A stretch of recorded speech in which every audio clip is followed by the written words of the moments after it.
Hello guys, welcome back to my channel. अनि अहिले चाहिँ चाउमिन खाएर आएको भर्खर बेलुकाको 5 बज्यो होइन। अनि अहिले घर जान लाग्यो। अन्त घरमा गएर के काम छ हेर्ने। अनि मामाहरूबाट मेटर लिएर आएको कि बेलुका अचार बनाउनु हुन्छ नि त, त्यही भएर मेटर लिएर आएको। अनि पुरै जङ्गल हुन्छ। अनि भोलिबाट चाहिँ यो बाटो ढलान भनेको थियो होइन। अबको यो बाटो यो पुरै 0 किलो देखाएर यो यहीँ अगाडिसम्म ढलान भनेको थियो। के गर्ने हो थाहा छैन, तर सामानहरू चाहिँ झारिसक्यो। आज त्यता पनि झारिसक्यो। अनि भोलि हाल ढलान हुन्छ अरे, गाडी पनि चल्दैन अरे। अब भोलि ढलान भएको नि अलिअलि हुँदा मान्छ। यो पहिला हामी टक्क स्कुल जाने बेलामा यहाँ धेरै बेर बस्यो नि त है। अहिले त अब कोही छैन।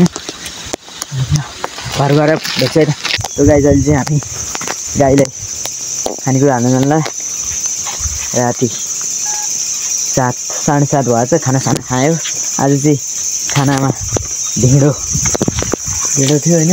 अब हिँड्नु न, म त के आयो भने यहाँनिर थुपार्नु भएको रहेछ राति गोठमा होइन।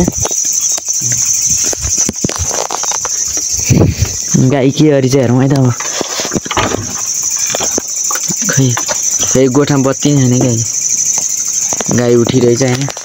अब खानेकुरो हाल्नु पर्यो। है बाख्रा पाठाहरू बाहिर जान्लाई चौडा फेरि 5वटा छन्। अब खानेकुरो हाल्छौँ अनि भेट्छु है त। गाई अहिले फेरि बिहान भइसक्यो होइन।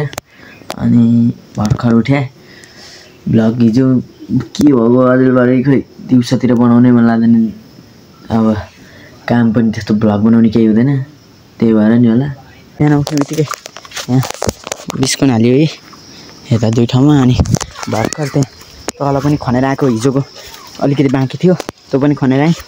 अब अहिले कति 10 बज्यो होला, 10 बजी भिडियो अपलोड हान्नुपर्छ। यही भिडियो हिजो बनाउनै पाइएन। अहिले त कामले गर्दा के हो, आजको 2 दिनको भ्लग 1 दिनमा भइरहेको कि। अब आजलाई यति नै। भोलि फेरि अर्को नयाँ भ्लग लिएर आउँछु। अब भोलि भन्दा आज बेलुका अहिलेदेखि बनाउन सुरु गर्छु अब चाहिँ। ल बाई बाई।